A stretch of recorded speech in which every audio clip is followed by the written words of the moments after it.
Hi friends, welcome to my channel. ഇന്നത്തെ ക്ലാസ്സിൽ നമ്മൾ പഠിക്കുന്നത് ഗ്രീറ്റിംഗ്സ് ആൻഡ് സെൽഫ് ഇൻട്രൊഡക്ഷൻ.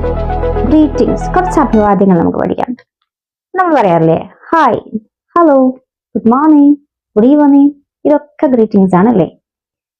നമ്മുടെ ഒരാളോട് ചോദിക്കുകയാണ് how you doing. How you doing എന്ന് പറഞ്ഞാൽ എന്താ? നിങ്ങൾക്ക് സുഖമാണോ? സുഖം തന്നെയല്ലേ. ഹൗ യു എന്ന് ചോദിക്കുന്ന പോലെ തന്നെ ഹൗ യു ഡൂയിങ് എന്ന് ചോദിക്കാം. I'm doing well. I'm doing well. എനിക്ക് സുഖമാണ്. അല്ലെങ്കിൽ I'm fine. Thank you എന്ന് പറയാം. നിങ്ങളെ കണ്ടതിൽ എനിക്ക് വളരെ സന്തോഷമുണ്ട്. Nice to meet you. നമുക്ക് പിന്നെ കാണാട്ടോ. പിന്നെ പറയാ see you later. ഇന്ന് നല്ലൊരു ദിവസം ഉണ്ടായിരിക്കട്ടെ. Have a nice day. ശ്രദ്ധിക്കൂ. Take care. ഇനി നമ്മളൊരു ചെറിയ സെൽഫ് ഇൻട്രൊഡക്ഷൻ എങ്ങനെ പറയാം? എൻ്റെ പേര് റീനയാണ്. ഇങ്ങനെയാ, മൈ നെയിം ഇസ് റീന, അല്ലെങ്കിൽ ഐ ആം റീന എന്ന് പറയല്ലേ.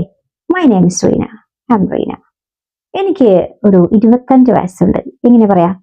I am 25 years old. അല്ലെങ്കിൽ I'm 40 years old എന്ന് പറയാം. ഞാൻ ഇന്ത്യയിൽ നിന്നാ വരുന്നത്. I am from India. ഞാൻ കേരളത്തിലാണ് താമസിക്കുന്നത്. I live in Kerala എന്ന് പറയാം. ഓക്കെ. ഞാൻ ഒരു ബാങ്കിലാണ് വർക്ക് ചെയ്യുന്നത്. I work in a bank. ഞാൻ married ആണ്. I'm married. What do you do? എന്താ ചെയ്യുന്നേ? What do you do? നമുക്ക് പറയാം I work in a bank. അല്ലെങ്കിൽ I'm a student. ഞാനൊരു സ്റ്റുഡൻ്റ് ആണ്. I'm a doctor. ഞാനൊരു ഡോക്ടറാണ്. ഓക്കെ. നമ്മളൊരു സെന്റൻസ് ഉണ്ടാക്കുമ്പോൾ ഫസ്റ്റ് നമ്മൾ എന്താ വെക്കുന്നത്? സബ്ജക്റ്റ് വെക്കുന്നു, then verb വെക്കുക, then object വെക്കുക അല്ലേ. അപ്പൊ സബ്ജക്റ്റ് എന്ന് പറഞ്ഞാൽ എന്താ? എന്തിനെ കുറിച്ചാണോ പറയുന്നത്, അല്ലെങ്കിൽ ആരെ കുറിച്ചാണോ പറയുന്നത്, അതാണ് സബ്ജക്റ്റ്. അപ്പൊ ഐ എം എ ടീച്ചർ. ഞാൻ സബ്ജക്റ്റ് ആണ്. ആം അതൊരു വേർബാണ് അല്ലേ. അപ്പോ ടീച്ചർ അത് ഒബ്ജക്റ്റ് ആണ്. അപ്പൊ ഒരു സെന്റൻസിൽ ഒരു സബ്ജക്റ്റ് ഉണ്ടായിരിക്കും, ഒരു വേർബ് ഉണ്ടായിരിക്കും, ഒരു ഒബ്ജക്റ്റ് ഉണ്ടായിരിക്കും. മനസ്സിലായില്ലേ? അപ്പൊ എന്താണ്, ആരെ കുറിച്ചാണോ പറയുന്നത് അതാണ് സബ്ജക്റ്റ്. അയാൾ എന്താണ് പ്രവൃത്തി ചെയ്യുന്നത് അതാണ് വേർബ്. ആ പ്രവൃത്തിയുടെ ഫലം എന്താണ് അതാണ് ഒബ്ജക്റ്റ്. കർമ്മം എന്ന് പറയുന്നത്, പ്രവൃത്തി ചെയ്യുന്ന ഫലമാണ് കർമ്മം. ഓക്കെ. അപ്പൊ ഇങ്ങനെയാണ് ഒരു സെന്റൻസ് നമ്മൾ ക്രിയേറ്റ് ചെയ്യുക ഇംഗ്ലീഷിൽ. പിന്നെ നമുക്കതിന് ഒരു ക്വസ്റ്റ്യൻ ഉണ്ടാക്കിയാലോ?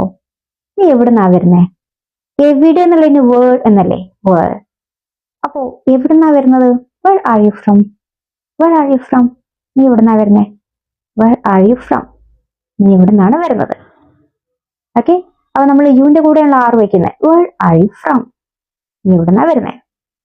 ഇനി നീ മാരീഡ് ആണോന്ന് എങ്ങനെ ചോദിക്കുക? Are you married?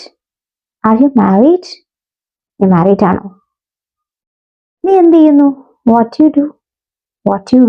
അപ്പൊ ഇങ്ങനെ നമ്മൾ സിമ്പിൾ ആയിട്ട് ക്വസ്റ്റ്യൻ ഉണ്ടാക്കി പഠിക്കാം.